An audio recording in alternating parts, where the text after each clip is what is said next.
하나님은 영이시니 예배하는 자가 영과 진리로 예배할지니라.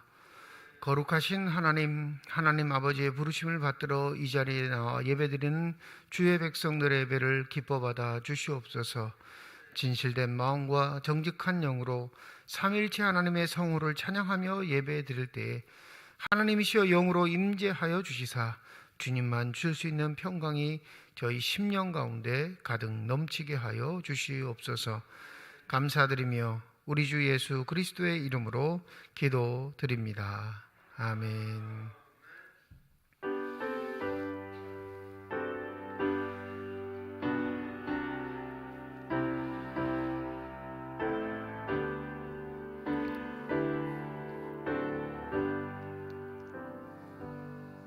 큰 영광 중에 계신 주 나 찬송합니다.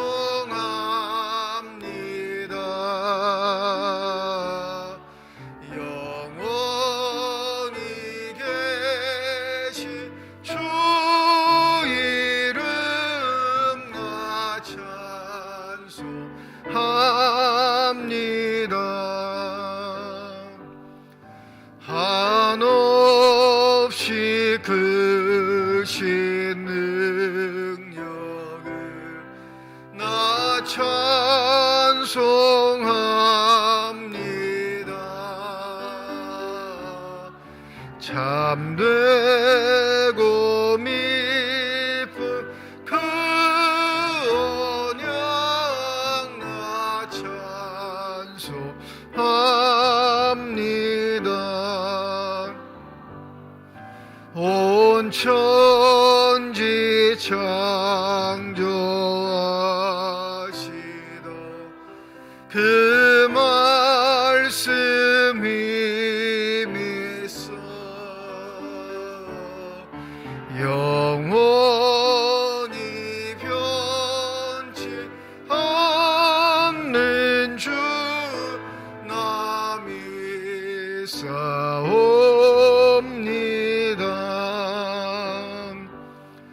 그 온유하신 주음성 날 불러주시고 그 품에 품어 주시니 나 찬송합니다.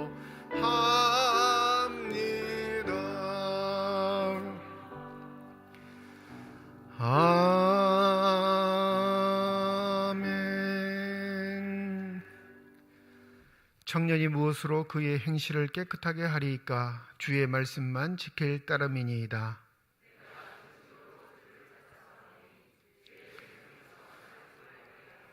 내가 주께 범죄하지 아니하려 하여 주의 말씀을 내 마음에 두었나이다.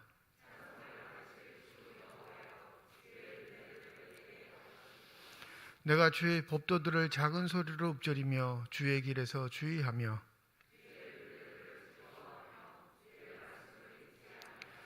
주의 법이 나의 즐거움이 되지 아니하였더라면 내가 내 권한 중에 멸망하였으려니이다.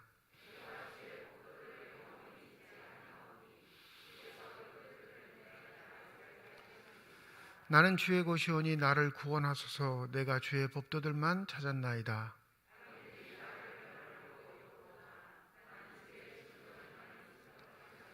내가 보니 모든 완전한 것이 다 끝이 있어도 주의 계명들은 심히 넓으니이다.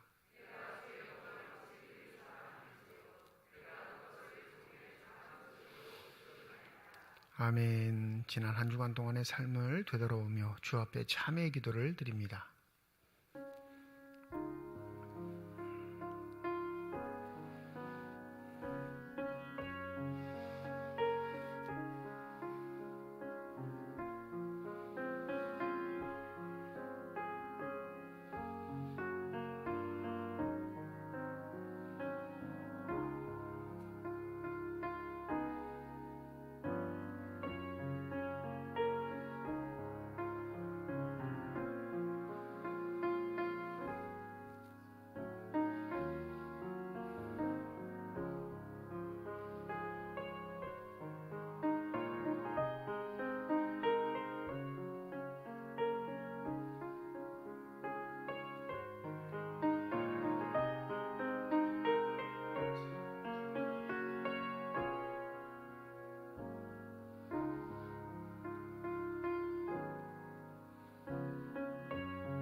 만일 우리가 우리 죄를 자백하면 그는 미쁘시고 의로우사 우리 죄를 사하시며 우리를 모든 불의에서 깨끗하게 하실 것이라.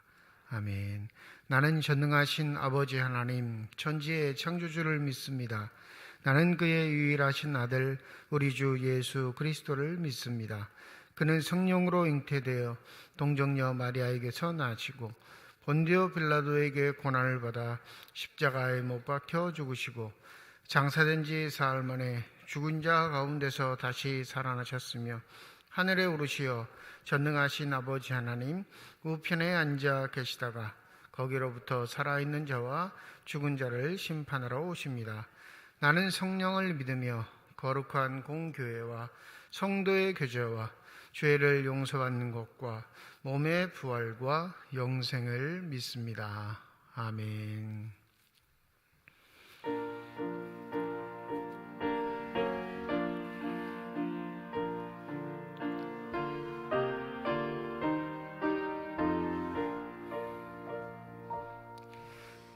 나는 예수 따라가는 십자가 군 사람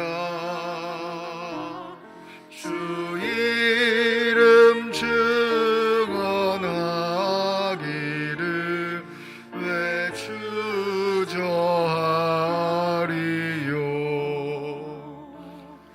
다른 군사 피 흘리며 나가서 싸울 때 나 혼자 편히 앉아서 바라만 보리요.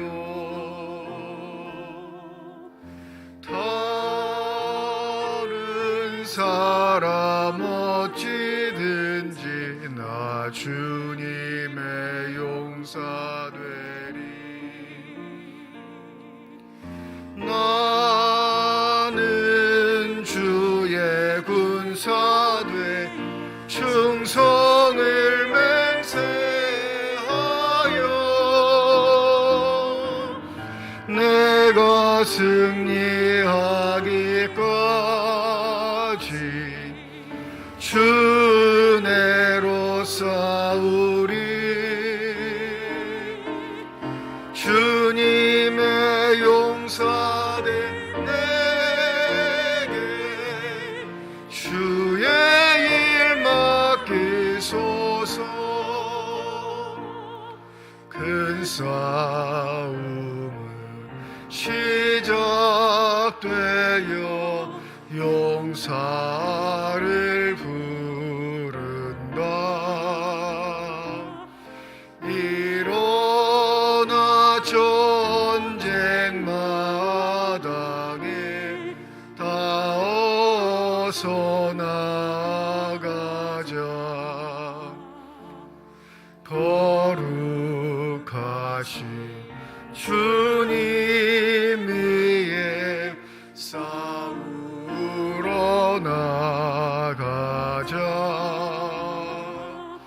주님의 권능 힘입어 다 이길 때까지. 다른 사람 어찌든지 나 주님의 용사 되리. 나는 주의 군사 돼 충성을 맹세하여 내가 승리하기까지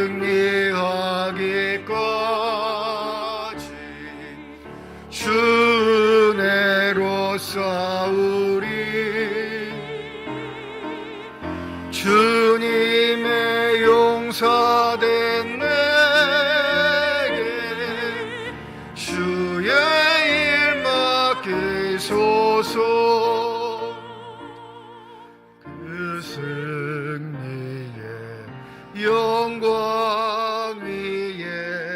싸워야 하리라.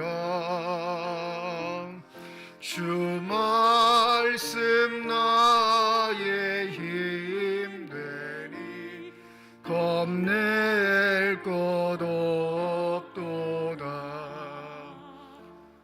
모든 싸움 이긴 후에 그날이 이르며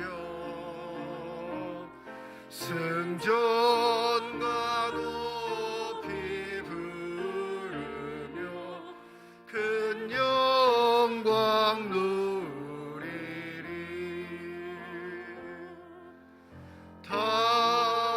다른 사람 어찌든지 나 주님의 용사되리. 나는 주의 군사되 충성을 맹세하여 내가 승리하기까지 주 은혜로 싸우리. 주님의 용사된 내게 주의 앞이 서서.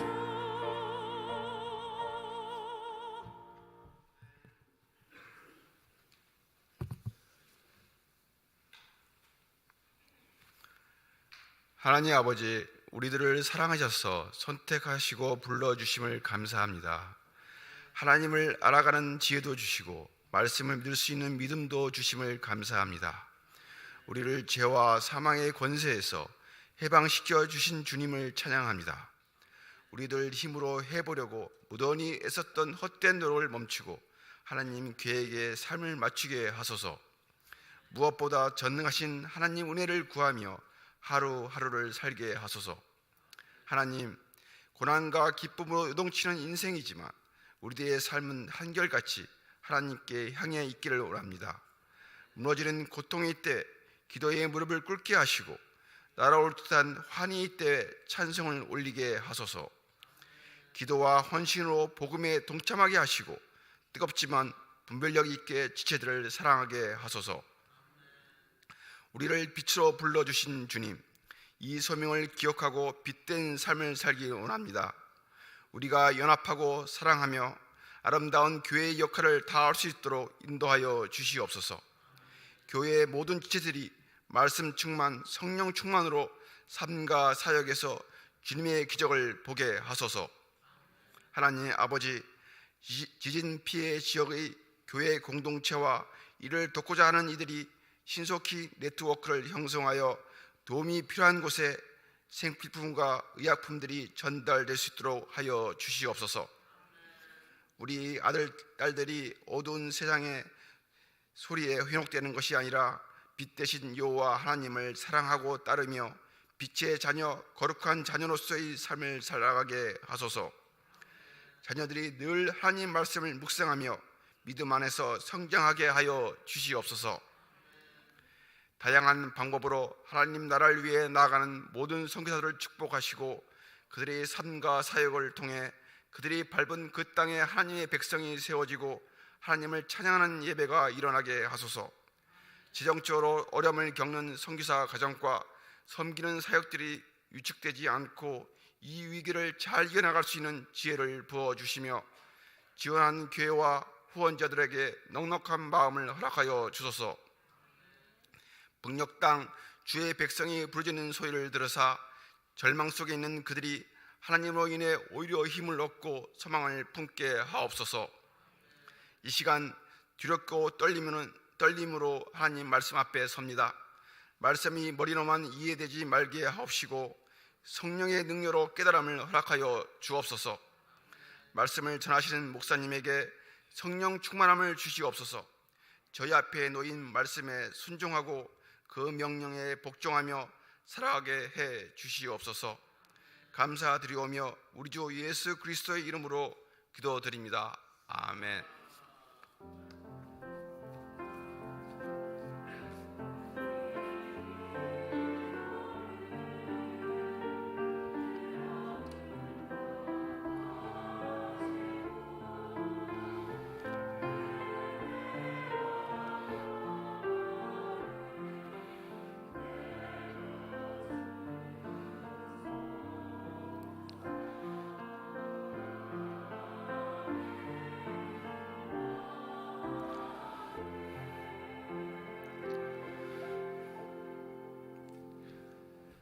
주연절 후 6번째 주일 우리에게 주신 하나님의 말씀은 구약성경 신명기 30장 15절에서 20절까지의 말씀, 신약성경 마태복음 5장 21절에서 26절까지의 말씀입니다. 다 함께 자리에 일어나 하나님의 말씀을 받겠습니다.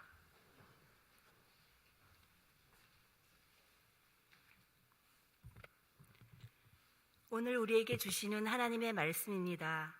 보라, 내가 오늘 생명과 복과 사망과 하를 내 앞에 두었나니 곧 내가 오늘 내게 명령하여 내 하나님 여호와를 사랑하고 그 모든 길로 행하며 그의 명령과 규례와 법도를 지키라 하는 것이라. 그리하면 내가 생존하며 번성할 것이요 또 내 하나님 여호와께서 내가 가서 차지할 땅에서 내게 복을 주실 것임이니라. 그러나 내가 만일 마음을 돌이켜 듣지 아니하고 유혹을 받아 다른 신들에게 절하고 그를 섬기면 내가 오늘 너희에게 선언하노니 너희가 반드시 망할 것이라. 너희가 요단을 건너가서 차지할 땅에서 너희의 날이 길지 못할 것이니라. 내가 오늘 하늘과 땅을 불러 너희에게 증거를 삼노라. 내가 생명과 사망과 복과 저주를 내 앞에 두었은즉 너와 내 자손이 살기 위하여 생명을 택하고 내 하나님 여호와를 사랑하고 그의 말씀을 청종하며 또 그를 의지하라. 그는 내 생명이시요 내 장수이시니 여호와께서 내 조상 아브라함과 이삭과 야곱에게 주리라고 맹세하신 땅에 내가 거주하리라.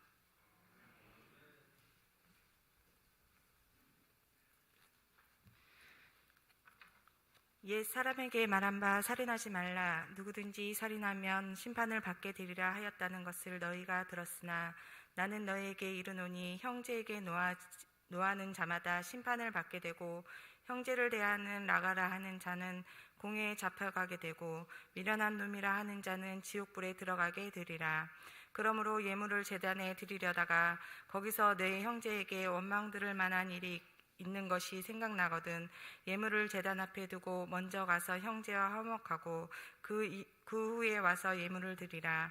너를 고발하는 자와 함께 길에 있을 때에 급히 사화하라. 그 고발하는 자가 너를 재판관에게 내어주고 재판관이 옥리에게 내어주어 옥에 가둘까 염려하라. 진실로 내게 이르노니 내가 한 푼이라도 남김이 없이 답 갖기 전에는 결코 거기서 나오지 못하리라. 하나님께서 이 말씀을 통하여 우리에게 은혜 주시기를 원합니다. 아멘.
아멘.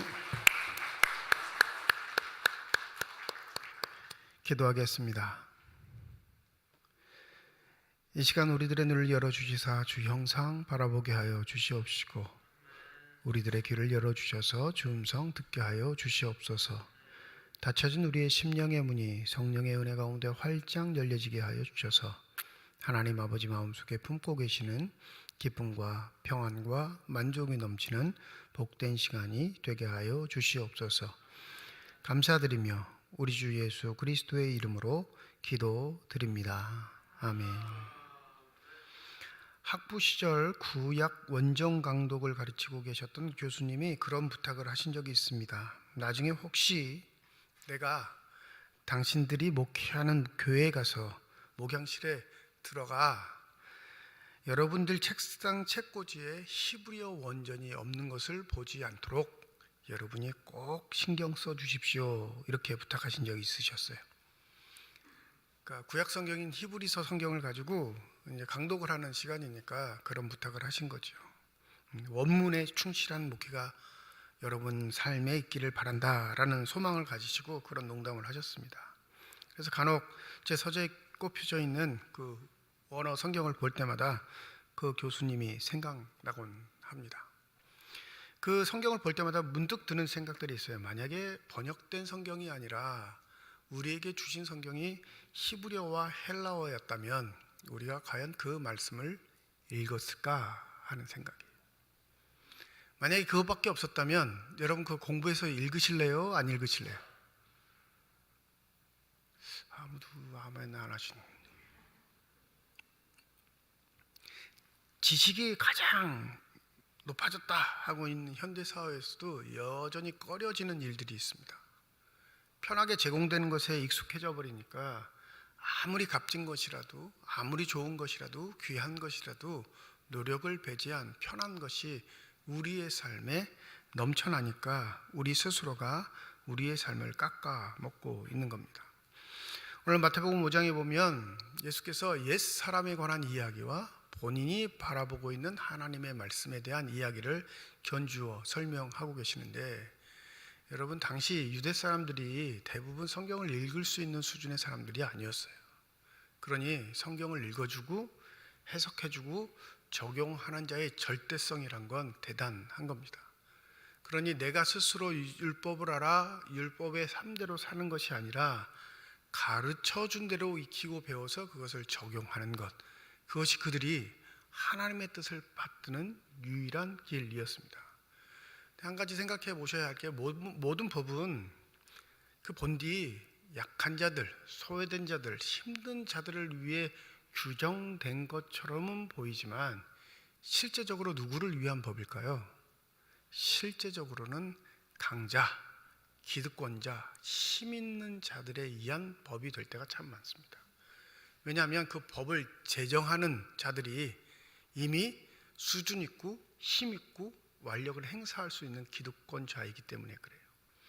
하나님의 율법의 조항은 하나님의 백성을 위한 거였습니다. 모세에게 주신 율법은 그 하나님의 백성이 되는 자가 하나님의 백성답게 살기 위해서 주신 규칙이었는데 이 문자적으로 적혀지는 규칙뿐만 아니라 이 규칙을 해석하고 적용하는 사람들이 누구였냐면 학식 있고 힘 있고 권세 있는 자들이었기에 그들이 적용하는 건 그 본디 뜻과는 다르게 자신들의 이익에 따라 변개되는 경우가 참 많았죠.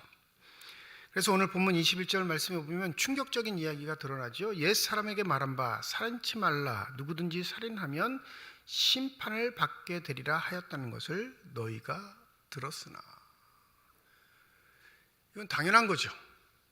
사람을 죽이는 행위가 하나님의 창조 세계에서는 가장 극악무도한 겁니다. 하나님이 허락하신 생명을 사람이 해하는 일이 가장 극악무도한 거예요. 그러니까 살인은 뭘로 심판을 했죠? 사형으로 심판을 했습니다. 그게 의도적인 살인, 목적이 있는 살인, 계획된 살인일 경우에는 반드시 돌로 쳐 죽였습니다. 근데 의도치 않는 살인이 있죠.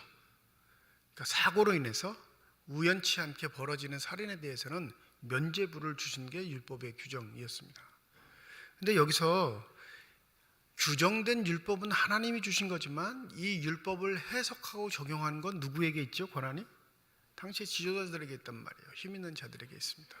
근데 무슨 규정들이 생기기 시작하냐면 살인하지 말라라는 규정을 지키기 위해 살인까지는 안 하지만 초죽음이 되는 상황을 만드는 겁니다. 여러분, 종이 주인을 죽이면 무슨 일이 벌어질까요? 반드시 죽죠. 종이 주인을 죽이면 반드시 죽습니다. 근데 주인이 종을 죽이면요, 반드시 죽지 않아요. 면죄부들이 생겨요. 이게 인간의 완악함입니다. 분노가 끓어오르면 주인이, 화가 끓어오르면 종을 팹니다. 근데 아무 이유 없이 패는, 맞는 종이죠. 종은 그냥 맞는 거예요. 아무 이유 없이 패는데 자기 화에 못 이겨서 패지만 죽이지만 않으면 율법에 접촉되지는 않아요. 그리고 종은 사람이 아니라 뭐죠? 자기의 소유, 재산이에요. 그러니 내 소유 가지고 내 마음대로 한다는 것 자체가 불의한 일이 아닌 겁니다. 2000년 당시 통용되었던 이 살인이라는 거, 명목상 살인은 정말로 벌어지는 일이 아주 소수이기에 대부분 사람들이 이 율법은 자기가 잘 지킨다 자부하고 다녔습니다. 그죠? 진짜 악질적인 사람, 완악한 사람, 험악한 사람만 저지르는 아주 소수의 범죄이었는데 예수는 이 율법의 해석을 확장시켜 버립니다. 오늘 본문 한번 같이 읽어볼까요? 22절입니다. 22절 읽습니다. 시작. 나는 너희에게 이르노니 형제에게 노하는 자마다 심판을 받게 되고 형제에 대하여 나가라 하는 자는 공회에 잡혀가게 되고 미련한 놈이나 하는 자는 지옥불에 들어가게 되리라. 이 예수의 율법 해석, 이게 왜 중요하냐면 여러분 잘 기억하셔야 될 게 성경에 등장하는 그 어떠한 것보다 예수께서 직접 말씀하셨기에 더 중요합니다. 좀 진보적으로 말하면 다른 이야기들은 다 사람이 기록한 말입니다. 그죠? 물론 마태복음도 마태가 기록했지만 마태가 직접 인용을 해서 외치는 이 말은 바로 당대에 예수께서 구약 전통으로 이어져 오는 말씀을 하나님의 본뜻을 가지고 어떻게 반영하시는지를 우리에게 보여주기에 이 예수의 말씀은 어마어마하게 중요할 수밖에 없습니다. 벌어진 살인, 검증된 살인, 확인할 수 있는 살인죄에 대해서만 절절 매는 너희들에게 내가 말하는데 뭐라고 하시죠? 여기 여러분 우리가 일상에서 하는 이야기들이 너무 많이 나와요. 화내는 자, 분노를 품고 사는 자, 그 분노를 표출한 자는 심판을 받게 되고 이 어리석은 놈아, 골빈 놈아, 멍청한 놈아, 바보 같은 놈아, 이런 이야기를 하는 자는 뭐라고 해요?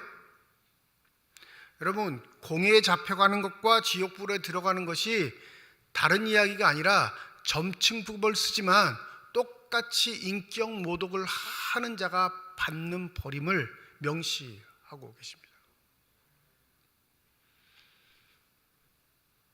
이게 하나님의 판단이에요. 율법을 주신 하나님의 본뜻, 살인하지 말라에 포함되어 있는 하나님의 본뜻. 예수가 율법을 지키지 않는다고 지도자들은 화를 냈습니다. 그래서 결국엔 예수를 죽인 거예요. 저가 우리가 수천 년 동안 지켜왔던 하나님의 말씀의 전통을 회방하고 모욕하고 거스리는 자이다 해서 예수를 죽인 겁니다. 근데 하나님이셨고 하나님의 아들이시며 말씀이신 그분은 자신 스스로가 말씀을 이렇게 풀어내고 계십니다. 여러분, 이 자리에 살인죄를 저지른 분은 안 계실 거예요. 물론 혹여 사고로 인해 우연치 않은 일로 인해 그런 일이 경험상 체득되어 있는 분도 있으시긴 있으시겠지만 대부분의 그 살인죄에 해당되는 사람들은 없을 겁니다. 그런데 예수의 해석에 해당되지 않으시는 분 손 들어보세요. 분노를 품지도 않고 욕을 하지도 않고 조롱하지도 않고 멸시하지도 않고 살아오신 분. 그래서 예수의 해석은 예수께서 천국 백성이 가져야 할 윤리라 말씀하신 이 말씀은 우리를 꽁꽁 올가맵니다. 어떤 면에서요?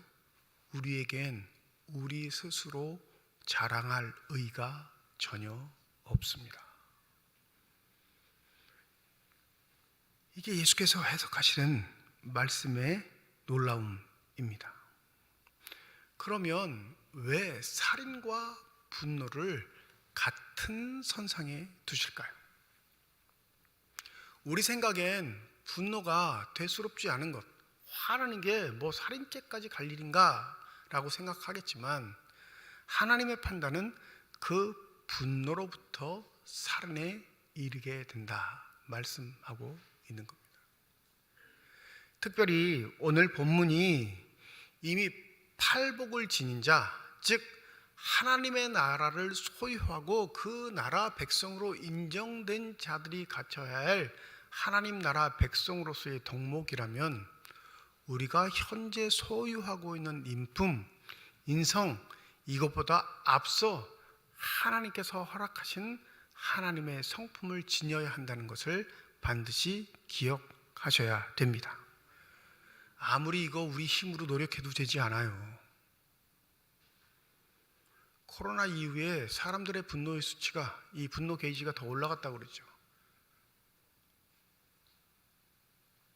한 지방에서 일어난 일입니다. 이 호떡을 샀는데 요새는 호떡도 참 비싸죠. 그렇게 싼 음식이 안 됐어요. 이제는 간식거리인데도 꽤 비쌉니다. 2, 3천 원을 줘야 하나 먹을 둥 말둥한 가격이니까. 그러니까 이 산 사람이 친구랑 와가지고 호떡을 잘라달라고 한 거예요. 예? 2장 사면 비싸니까 한 장 사가지고 잘라가지고 둘이 나눠 먹으려고 이제 잘라달라고 했겠죠. 근데 그 호떡집에 무슨 안대판이 있으면 호떡은 잘라드리지 않습니다.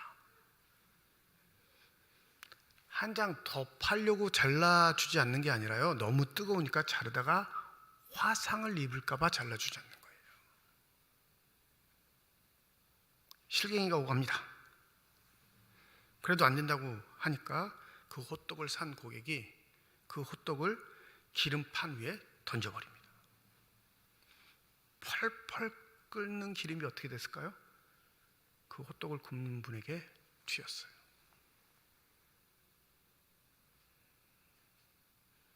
자기의 성질 못 이기고 자기의 의견 받아들이지 않는다는 그 화가 결국엔 남에게 피해를 입히게 된 거죠. 그러다가 도망갔다가 잡혔죠. 요즘 범죄는요 대부분 잡혀요. 왜 잡힐까요? 그렇죠. CCTV 때문에 잡혀요. 여러분, 하루 우리가 평균 건물에 설치되어 있는 CCTV에 우리가 노출되는 횟수가 83회 정도 된대요. 뭐 이런 거 따지는 사람도 있더라고요. 그런데 자동차 블랙박스까지 합치면요 수백 번은 찍힙니다. 저 옆에 사택 아파트에서 사는데 아파트 앞에 주차된 차들이 다 블랙박스 설치되어 있어요. 근데 통상 한 20, 30대는 서 있거든요. 그러니까 제가 거기 한 번만 왕복하면 몇 번 찍혀요? 50번은 찍혀요. 우리의 행동이 거짓을 말할 수 없을 정도로 확인되는 세상의 삶에도 불구하고 우리의 분노를 조절하지 못해서 누군가에게 피해를 주는 상황들. 2000년 전에는 얼마나 더 했을까요? 그 분노를 다스리지 못해 숨겨진 살인은 끝도 없이 많았을 겁니다. 밝혀지지 않은 살인. 근데 예수는 그것을 정확히 꼬집고 계시는 거예요. 분노가 형제를 멸시하는 게 너와 함께 사는 자를 조롱하는 게 결국엔 뭐로 이어진다? 살인으로 이어지고 그것 자체가 살인임을 말씀하고 계십니다. 여러분, 하나님의 자녀들로서 하나님의 축복을 받은 자들로서 우리가 반드시 신경 써야 할 것이 있다면 그것은 바로 우리의 완악한 성품을 바꾸시려는 성령의 음성, 성령의 인도하심입니다. 그 성령은 성령 인격 자체가 우리에게 임하시기도 하시지만 임하신 성령은 반드시 우리를 어디로 향하게 하시냐면 기록된 하나님의 말씀, 이 땅에 오신 예수 그리스도의 삶을 바라보게 하신다는 사실을 잊지 마시기 바랍니다. 그러하기에 우리의 성품이 옛 성품에 머물러 있는 것 아니라 하나님의 은혜로 말미암아 하나님의 자녀가 되어 성령의 임재를 체험하는 자는 반드시 하나님의 성품을 닮아갈 수밖에 없다는 사실을 기억하셔야 합니다. 그것이 내 삶에서 이루어지지 않거든 그게 완벽하게 한 번에 다 이루어지진 않겠지만 조금씩이라도 그 성숙과 성장의 삶이 보이지 않거든 여러분 진지하게 고민하시고 기도하셔야 돼요. 현대 기독교인들 얼마든지 많이 숨을 수 있는 삶의 요소들을 가지고 있습니다. 그러니까 큰 교회들은 더 커지는 거예요. 큰 교회가 뭐 대단히 좋아서 막 커지는 게 아니라 숨을 수 있는 여지가 있으니까 교회가 성장하는 겁니다. 즉 내가 하나님의 자녀로서 살아가는 도리와 태도들에겐 신경 쓰지 않고 예배 드리는 자, 주일 성수하는 자, 종교인으로서 만족하는 우리의 삶의 모습 때문에 우리의 삶에서 진정 그리스도의 향기가 나타나지 않는 것이죠. 부담스러운 거예요. 싫은 겁니다. 왜 그럴까요? 말씀대로 살면 늘 언제나 뭐 해야 돼요? 손해봐야 되거든요. 그 말씀을 나의 삶에 적용하면 그것은 내가 원하는 삶이 안 될 것 같은 불안한 의식들이 들거든요. 그러니까 조금의 사람이 있는 것보다 많은 사람이 있는 곳에가 그냥 그림자처럼 사는 게 좋은 신앙인 것처럼 착각하게 되는 거죠. 오늘 본문 말씀에 우리가 한 가지 유념해야 할 게 22절에 누구에게 노하는 거래요? 이 말에 주목하시기 바랍니다. 살인하지 말라에 대한 규정은 없어요. 누구를 살인하지 말라 이 규정이. 근데 예수는 그 대상을 명확하게 밝힙니다. 누구에게 노하지 말라? 형제에게. 하나님이 선택하시고 하나님이 부르시고 하나님이 함께 하게 하신 그 지체들은 바로 너의 피를 나눈 형제들임을 잊지 말라. 우리의 분노를 잠재우는 것, 우리의 언행을 잠재울 수 있는 첫 번째 시작은 바로 관계성에 있어서 내가 너를 어떻게 인식하느냐에서부터 시작합니다.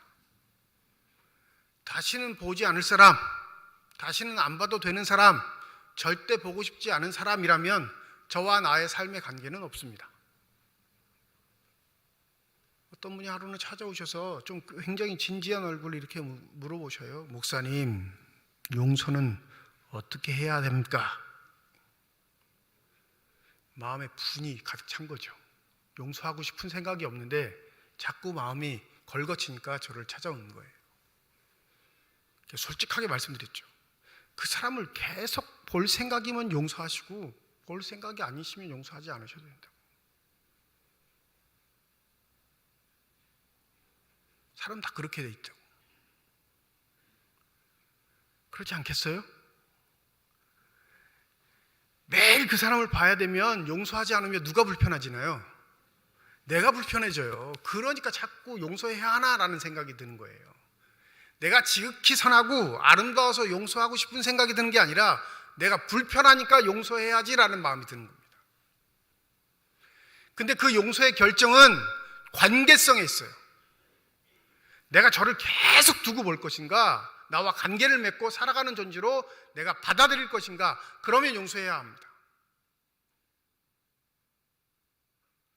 나랑 관계성이 없는 사람은 용서해도 그만 안 해도 그만이에요. 관계성이 없으니까. 만약에 모욕을 받았다면 그 모욕이 오래 가지 않습니다. 관계성이 없으면. 길 가다 누군가 여러분에게 욕을 하면 그거 쫓아가고 잡아가지고 때릴 거예요? 딱 한 번 본 사람인데 가서 추궁을 할 거냐 이거예요. 대부분 안 그렇습니다. 그런 사람은 성질이 못된 사람들이에요. 전혀 모르는 사람이 길 가다가 욕하면 그냥 속으로 비웃고 말죠. 에이 그러고 그 뒤에 점점점 더 붙죠. 근데 그 욕을 하는 사람 매일 보는 사람이라면 달라져요, 상황. 그러니 주님께서 뭐라고 하시냐면 그 형제라는 말을 쓰면서 너희들과의 관계성을 생각해라 라고 말씀하셔요. 내 핏줄 바운더리에 있는 내 가족들, 내 친지들, 내 친구들, 내 이웃들 정도의 개념이 아니라 하나님이 부르시고 너희들을 공동체를 삼으셔서 그와 함께 하나님의 나라를 꿈꾸게 한 자들은 타인이 아닌 형제임을 기억하라. 2000년 전에 이 말씀은 무시무시한 말씀입니다. 왜요? 한 집안에 사는 종은 사람이 아니었거든요. 그리고 대부분 힐난하고 비난하고 분노를 표출하고 때리고 하는 건 대부분 힘을 갖고 있는 주인이 할 일이었습니다. 그러니 같은 집에서 같은 밥을 먹고 같은 생활 공간에서 사는데도 그러한 일이 벌어지는데 주님께서는 무슨 얘기를 하시는 거예요? 전혀 신분도 다른 자들이 함께 모인 것, 출생 성분이 달라 서로 함께 할 수 없는 곳에 모인 교회의 공동체가 하나님의 자녀로서 행해야 할 것이 먼저는 너와 내가 형제임을 인식할 때 하나님께서 주신 그 말씀의 실천의 방향은 전혀 달라진다라는 사실을 우리에게 알려주고 계시는 겁니다. 더불어 우리 스스로의 본성으로 이 일을 해낼 수 있는 것이 아니라 우리에게 다가오셔서 우리를 거룩하게 하시는 성령의 은혜로 말미암아 이런 성결의 삶이 진행된다는 사실을 반드시 기억하셔야 합니다. 여러분, 분노는 내가 잠재운다고 잠재워줄 수 있을까요? 화내지 말아야지, 화내지 말아야지, 화내지 말아야지. 수백 번, 수천 번 이런다고 화 안 내지시나요? 물론 더 큰 화를 막을 수 있는 처세는 될 수 있겠죠. 근데 그 분노가 쌓이고 쌓이고 쌓이면 결국엔 우리의 본성상 폭발할 수밖에 없습니다. 나중에 폭발하는 게 더 무서워요. 그냥 첫 번째 폭발하는 건 그냥 몇 마디 하고 말 일인데 나중에 쌓인 게 폭발하면 무슨 일이 벌어지죠? 진짜 살인도 일어날 수 있는 요소가 됩니다. 그러니까 우리 자신을 믿지 마세요. 내 성품을 믿지 말라니까요. 우리 자녀들도 그렇게 판단하지 마세요. 우리 자식은 착해가지고요 그럴 일이 없어요. 경찰서에서 사고치고 부모가 부르면 부모가 하는 첫마디가 그래요. 우리 아들은 우리 딸은 그럴 일이 없다. 믿는 건 좋은데 여러분 본디 다 그리 약해요. 유일한 방법이 하나 있는데 그건 내재하시는 하나님, 우리와 함께 동행하시는 하나님, 그분의 말씀에 우리가 복종하고 순종하는 법입니다. 그거 외에는 분노를, 시기와 질투를, 조롱을 우리 삶에서 제거해낼 방법이 없습니다. 우리 빌립보서 4장 6절과 7절을 너무나 잘 알고 있는데 이 빌립보서 4장과 6절 7절을 언제만 전용하냐면 내 기도가 응답될 것에만 초점을 맞추어 이 구절을 잘 암송다고 얘기를 하지만 실제적으로 우리에게 주신 하나님의 마음, 우리에게 허락하신 성령의 평온을 지키는 곳에 이 말씀이 가장 잘 적용됩니다. 제가 한번 세 번역으로 읽어드릴게요. 아무것도 염려하지 말고 모든 일에 오직 기도와 간구로 하고 여러분이 바라는 것을 감사한 마음으로 하나님께 아뢰십시오. 그리하면 사람의 헤아림을 뛰어넘는 하나님의 평화가 여러분의 마음과 생각을 그리스도 예수 안에서 지켜줄 것입니다. 기도는 뭘 지켜준대요? 우리의 마음의 평안을, 우리의 생각과 판단을 누구 안에서? 그리스도 안에서 지켜주신다 말씀하십니다. 예수도 분노하셨습니다. 성전에서 물건 파는 자들의 상을 엎으시고 채찍으로 그것을 때리시며 그들에게 분노를 행하셨습니다. 바리새인과 율법 학자들에게는 저주도 퍼부으셨습니다. 저주란 분노의 가장 극치이죠. 그러나 그 분노와 화는 하나님의 말씀을 변질시켜 하나님을 모독하고 하나님의 백성들을 천국에 들어가지 못하는 지옥 백성이 되게 될 때 나타내신 분노였습니다. 그건 의분이라고 하죠. 그런데 놀랍게도 그분은 십자가에 달리실 때는 분노를 표출하지 않으셨습니다. 아무 죄도 없는 분이, 그 결과를 받을래야 받을 수 없는 그분이 처참한 죽음 앞에서 그 누구도 저주하지 않고 하나님 아버지의 뜻을 이루기 위해 기도하셨다는 사실, 그것이 바로 우리의 삶의 자리에서 노하지 않는 자로 사는 비결이 무엇인지 우리 마음속에 새기고 우리 마음속을 살피고 우리 마음속을 훑어보며 살아가야 하는 삶의 지침이 될 줄 믿습니다. 그래서 23절에 보면 또 이런 말씀 있죠. 내 형제에게 원망 들을 만한 일이 있는 줄 생각나거든. 예배자예요. 뿐만 아니라 예루살렘 성전에서 예배드리는 자는 그 거리를 고사하고도 언제든지 성전을 수일 동안 수십일 동안 찾아야 되는 의무와 책임이 있는 자입니다. 그런데 놀랍게도 뭐에 포인트를 두시냐면 생각나거든. 깨닫게 해주시는 분이 누구실까요? 하나님이신 거예요. 잘못할 수 있어요. 넘어질 수 있습니다. 의지와 결단만 가지고 우리의 삶이 이루어지지 않거든요. 그때 생각나게 해주시는 성령의 음성에 순종하시는 저와 여러분이 되시기를 소원합니다. 우리의 삶의 걸거침의 대부분은 마음속의 원망, 분노 때문에 일어나는 경우가 참 많습니다. 우리 서로의 관계가 좋지 않은 건 바로 내 마음속에 화해되지 못하는 마음이 존재하기 때문에 그렇습니다. 하나님의 백성이 아니면 그냥 성질대로 살라 말씀드리고 싶어요. 그냥 하고 싶은 대로 하고 사세요. 이렇게 말하면 편한데, 하나님의 백성으로 부름받은 천국을 소유한 하나님의 백성이라면 이 마태복음 5장부터 시작되는 하나님의 윤리, 천국의 윤리가 우리의 삶의 모습이 되어야 한다는 사실을 잊지 마시기 바랍니다. 한 발짝에 다 이룰 수는 없겠죠. 왜요? 우리는 하나님의 의보다 죄에 더 가까운 사람이니까.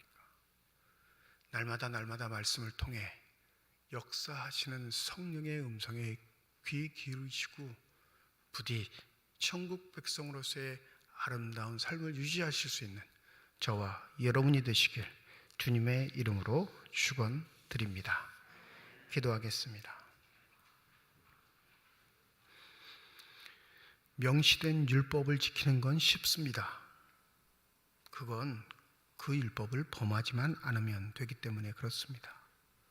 그런데 놀랍게 율법의 정신을 실현하는 건 불가능합니다. 왜냐하면 우리는 죄인이기 때문에 그렇습니다.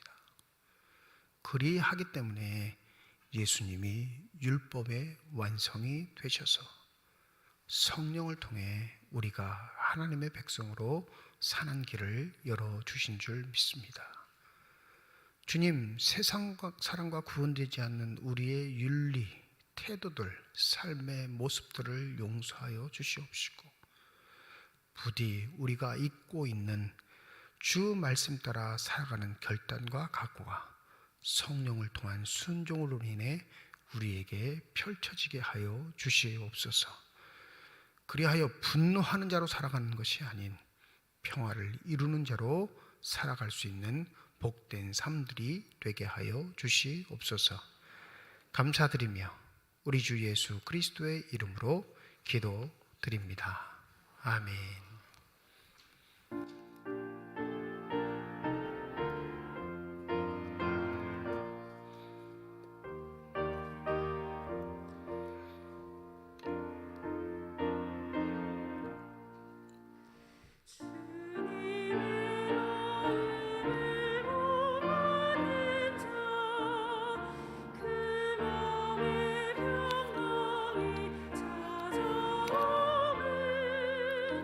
험악한 세상을 이길 힘이 하늘로부터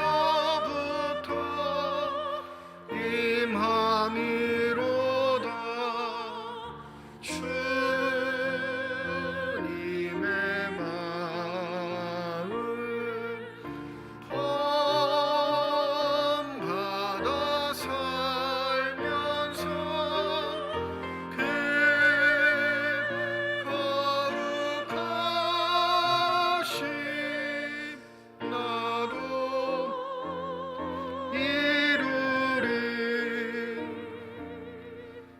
주 예수 세상에 다시 오신 그날의 무성도 변하여 주님의 빛나는 그 영상을 다 함께 보며 주 찬양하리. 주님의 마음 본받아 살면서 그 거룩하신 나도 이루리. 박숙향 권사님 가정에서 조수동 집사님 가정에서 건축 헌금 드리셨습니다. 하나님 아버지 은혜와 사랑을 진심으로 감사드립니다. 거룩한 주일 주의 전에 나올 수 있는 여건과 형편 허락하여 주시옵시고, 나올 때 빈손으로 나오지 아니하고 주 앞에 드릴 수 있는 예물 있게 하심을 감사드립니다. 11조 헌금으로 1,000번째 헌금으로 감사 헌금으로 선교 헌금으로 장학 헌금으로 건축 헌금으로 주일 헌금으로 드리는 손길마다 주의 은혜 가운데 복내려 주시사 이 땅 살아갈 때 필요한 것 채우시는 하나님의 은혜를 누리는 사람들이 되게 하여 주시옵시고, 살아가는 동안 후히 나누고 베풀 수 있는 축복의 손길들이 다 되게 하여 주시옵소서. 이 예물이 쓰여지는 곳 하나님의 사랑이 널리 증거되게 하여 주시옵시고, 하나님의 이름으로 심겨지게 될 때 30배, 60배, 100배의 결실을 통하여 여전히 우리를 통해 일하고 계시는 살아계신 하나님의 권세와 능력이 나타나는 거룩한 예물만이 되게 하여 주시옵소서. 예물을 드릴 때 기도의 제물 담아 드리는 손길과 가정이 있음을 주께서 하십니다. 우리의 기도에 응답하시겠다 약속하신 하나님, 우리의 삶에 찾아와 우리와 함께하여 주시옵시고, 어떠한 경우에도 우리 스스로 믿음 잃지 않도록 성령의 은혜를 더하여 주셔서 어려울수록 힘들수록 고난이 반복될수록 믿음의 눈을 들어 주를 바라볼 수 있는 결단과 각오가 넘칠 수 있는 선한 사람들이 되게 하여 주시옵소서. 일으켜 세우시는 하나님의 은혜, 건져주시는 하나님의 사랑, 채워주시는 놀라운 축복을 누릴 수 있는 귀한 사람들만 되게 하여 주셔서 하나님의 나라를 위해 주의 몸된 교회를 위해 충성하고 헌신하는 거룩한 사람이 되게 하여 주시옵소서.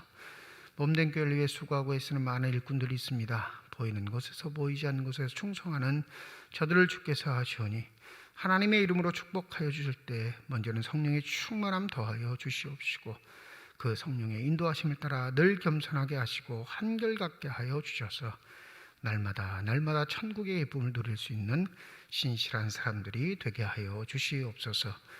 임마누엘 찬양대 찬양을 기뻐 받으신 줄 믿습니다. 찬양 중에 거하시는 주님, 우리 지휘자, 반주자, 대원들을 축복하여 주셔서 저들의 삶이 주를 날마다 찬양할 수 있는 신실한 삶이 되게 하여 주시옵소서. 병상에 누워있는 환우들 주의 도우심을 간구할 때 그 기도에 응답하여 주셔서 병상에 찾아와 어루만져 주시옵시고 주의 능력의 손길로 환부에 안수하여 주시사 저들의 질병과 고통과 아픔들이 깨끗이 치유 안 받게 하여 주시옵소서. 지진으로 인하여 수많은 인명이 죽어가고 있습니다. 구조의 손길을 기다리며 애타는 저들의 마음을 주께서 하시오니 주여 멀리 떨어져 있는 우리도 함께 기도하게 하시고 저들에게 필요한 것 손 내밀어 돕게 하여 주시사 한 형제가 무엇인지 한 자매가 무엇인지 삶으로 나타낼 수 있는 신실한 믿음의 사람들이 되게 하여 주시옵소서. 감사드리며 우리 주 예수 그리스도의 이름으로 기도드립니다. 아멘. 우리 함께 인사하겠습니다. 하나님의 축복이 여러분과 함께. 네, 감사합니다. 우리 옆에 분과 손 흔들면서 인사하시죠. 하나님의 축복이 옆에 계신 분과 함께. 지난주에 등록을 해주고 가셨는데 우리 최창영 씨 오늘 2부 예배 오셨나요? 안 오신 것 같네요. 네, 2부 예배 오실지 모르겠네. 지난주에 예배 끝나고 1부 예배 끝나고 등록을 하고 가셨는데 이번 주 같이 인사하기로 약속했는데 1부 예배를 참석 못하신 것 같습니다. 다음 주 예배는 1부, 2부 예배로 두고요. 다음 주에는 셋째 주일에서 오후 찬양 예배로 모이도록 하겠습니다. 다음 주 오후 찬양 예배는 재직 헌신 예배로 드립니다. 여기서 재직은 서리 집사 이상을 말하는 거예요. 서리 집사와 항전직을 포함해서 재직이라고 하니까 우리 서리 집사님들, 항전직 분자들 참석하셔서 헌신 예배에 동참해 주시고 우리 교회는 재직 세미나를 따로 하지 않습니다. 그냥 재직 헌신 예배 때 외부 강사를 초대해가지고 설교 겸 세미나 겸 하고 있으니까 우리 서리 집사님, 항전직 분자들 꼭 참석하셔서 함께 해주시면 감사하겠습니다. 다음 주 재직 헌신 예배는 동해중앙교회를 섬기고 계시는 이민성 목사님 오셔서 말씀 전해주시겠습니다. 이번 주 금요일 2월 17일 금요기도회가 저녁 없이 본당에서 있습니다. 여러분 기도하는 일에 좀 더 적극적으로 협력해 주시면 감사하겠습니다. 각 기관 원래 2부 예배 후 지정된 장소에서 모입니다. 세례 입교자 신청 받습니다. 전반기 세례 입교하실 분들 사무실로 신청해 주시고 교육은 2월 26일부터 4차례 교육을 진행하도록 하겠습니다. 우리 교회가 섬기고 있는 남양동에 계시는 어르신들 경로식당 무료급식이 이번 주 목요일 난 12시 교회 식당에서 있습니다. 이 봉사는 순수하게 자원봉사로 하니까 우리 설거지, 서빙, 안내 봉사자로 섬겨주실 분들은 그날 좀 일찍 나오셔서 한 11시 30분까지 늦어도 11시 30분까지 나오셔서 함께 섬겨주시고 봉사해 주시면 감사하겠습니다. 여전도의 삼척지역회가 14일 화요일 오전 11시 가평교회에서 있고요. 강원동네 장합위원회가 14일 화요일 오전 11시 동해교회에서 있습니다. 강원도 기독교 청년협회가 주관해서 강원도지사 간담회가 16일 목요일 날 12시 춘천에서 있는데 제가 참석하게 됩니다. 이번 모임은 원래 각 시군마다 기독교연합회가 있는데 이번에는 그 시군연합회 임원들이 아니라 실질적으로 그 지역을 대표할 수 있는 교회 초대장이 왔어요. 그래서 삼척 지역은 우리 교회가 선정이 돼서 제가 참석하게 됐습니다. 우리 또 축하할 일은 우리 홍준희 집사님, 김혜정 집사님 근덕구역이십니다. 장남 홍성준 군이 이번 주 토요일 오전 11시 서울여의도에 있는 읽기가 힘드네요. 누라미엘라 12층. 아무튼 여의도에서 결혼합니다. 네, 축하해 주시고 네. 따로 차편을 마련하지는 않으셨어요. 그냥 가족끼리 친지들끼리 모여서 결혼식 하시겠다고 미리 말씀하셔서 그래서 또 교회에 광고 안 하긴 그래서 광고하는데 오늘 김혜정 집사님 오셨네요. 잠시 좀 일어나실까요? 네, 엄마가 되시는 김혜정 집사님입니다. 네, 우리 박수로 축하하도록 하겠습니다. 네, 감사합니다. 자리에 앉아주시고요. 또 감사할 일은 우리 문천석 집사님 가정에서 범사의 감사로 우리 예쁘게 강단장식 준비해 주셨습니다. 가정과 자녀들과 앞길 위해 하나님의 축복이 함께 하시기를 주님의 이름으로 축원드립니다. 이제 다 함께 자리에 일어나셔서 결단 찬양 하나님께 드리겠습니다.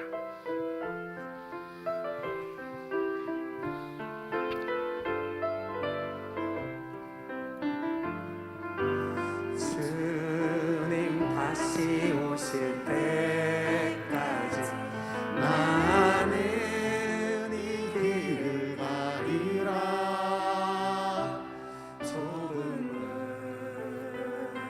좁은 길 나의 십자가 지고 나의 가는 이 길 끝에서 나는 주님을 보리라. 영광의 내 주님 나를 맞아주시리. 주님 다시 오실 때까지 나는 일어나 달려가리라. 주의 영광 온 땅 덮을 때 나는 일어나 노래하리. 내 사모하는 주님 온 세상 구주시라. 내 사모하는 주님 영광의 왕이시라. 내 사모하는 주님 온 세상 구주시라. 내 사모하는 주님 영광의 왕이시라.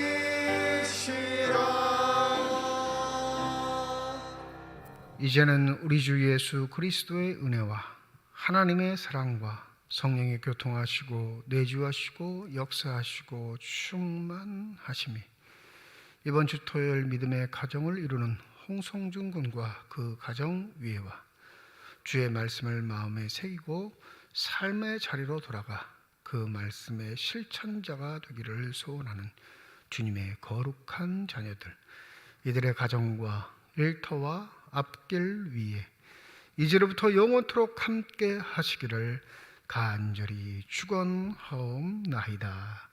아멘.